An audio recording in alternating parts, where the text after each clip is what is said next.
Hey, this is Arthur from Metal Fab. I'm here making my second Make It Better video.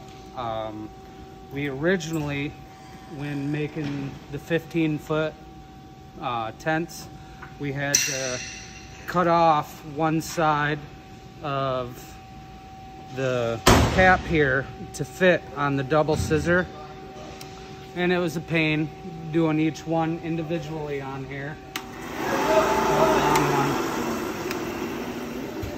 You had to go like this and be careful to not get your fingers in there, and it was just a pain.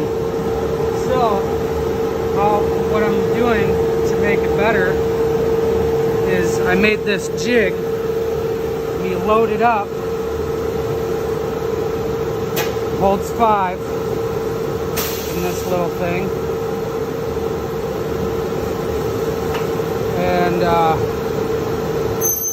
now your fingers are guarded. You can just slide it through.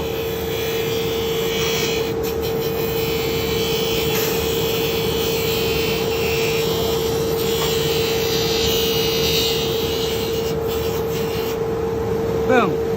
That's how I made it better.